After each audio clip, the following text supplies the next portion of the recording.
Arthur Guinness was born to a lower middle class family in 1725.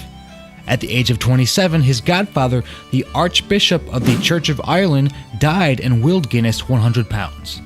He used the money to start his very first brewery in 1755, located in the town of Leixlip. During this time, he focused on brewing ales. By 1759, he left the brewery to his younger brother and opened up the current location in St. James Gate, Dublin. However, Guinness did not begin brewing porters until 1778, and the world-famous Stout did not begin selling until the 1840s, 40 years after the death of Arthur Guinness.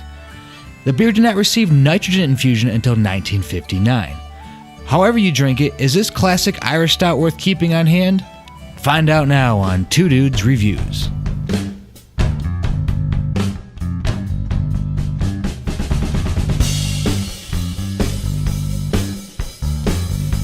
What up, guys? Yeah, today we've got good old classic Guinness out of a bottle, and so let's just get right into it.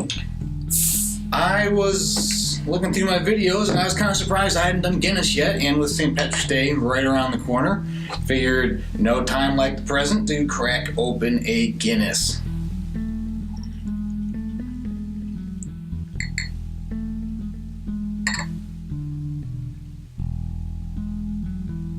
Do it like that.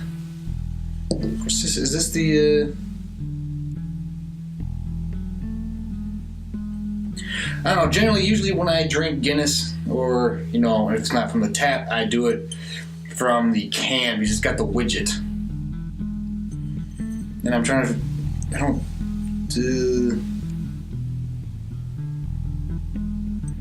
figure out if this is one of those hard pour things. A lot of those nitrogen bottles that you get, especially from the States now, you got a hard pour it. You didn't really get the, I don't know. So just take note, this is Guinness from the bottle. Again, I usually like it from the can, just for the nitrogen effect. But anyways, alright, let's get into the smell.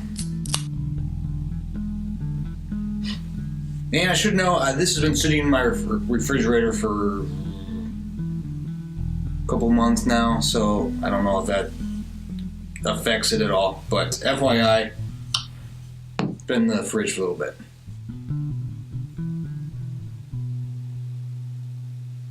It doesn't have as much of the creamy head on it as you probably would get from the can, but you still have that kind of chilled milk aroma to it.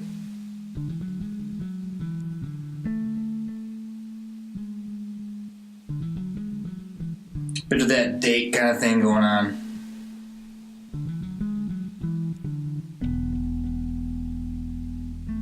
But I mean, it smells fine. It smells like a Guinness, but yeah, I will recommend it for aroma, and now for the taste.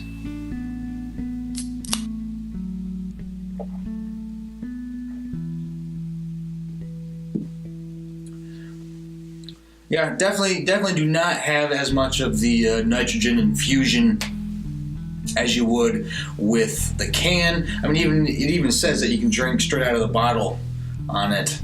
So yeah, you don't have that, and that's one of the things I really like about this variation of Guinness, is that you get that heavy nitrogen infusion. I like nitrogen infusion when it's done right. Sometimes it's a little gimmicky. As in the Guinness IPA, that is such a gimmick drink, at least in my opinion. But yeah, so this one just doesn't have that nitrogen kind of infusion as a can.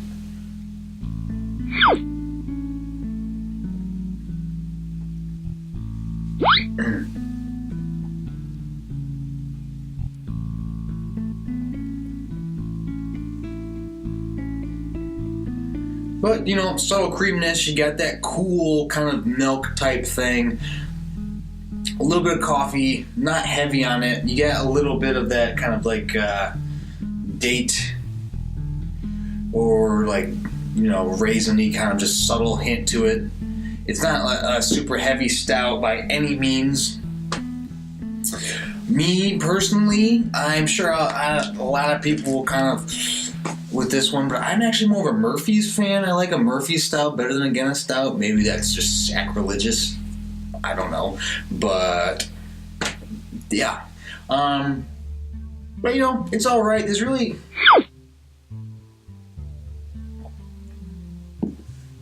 a Guinness is fine. There's nothing wrong with the Guinness. It's kind of like the staple stout, but I feel like there's a whole lot more other stouts that I kind of like better now. I mean, for a mass-produced kind of thing, it's great. But in terms of taste, I'll give it a half. It tastes fine. Again, there's really nothing that special about it, in my opinion, but, who am I to say anything? So there's that. Alright, next is value for price, and Guinness is pretty straightforward for value for price.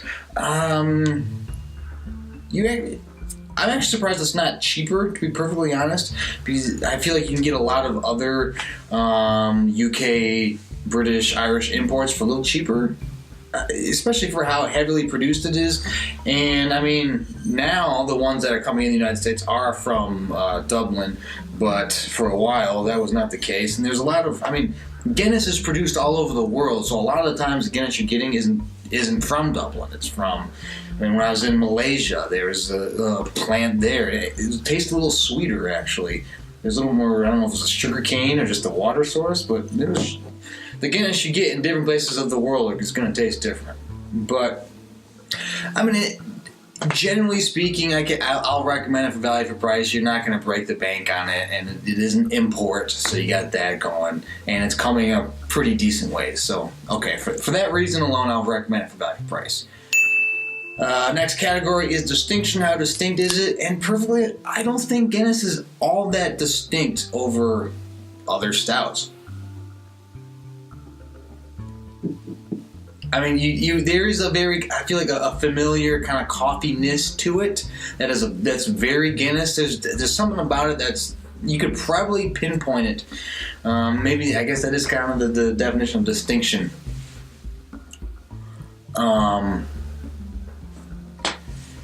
Because, there's that kind of coffee-ness to it. There's just something about it that you just like, this has got to be Guinness, right? And it's not overtly complex at all, as other stouts, as other Java stouts that I really dig, that have a more robust coffee flavor to it. But, I'll recommend it on distinction just because you can kind of tell it's a Guinness.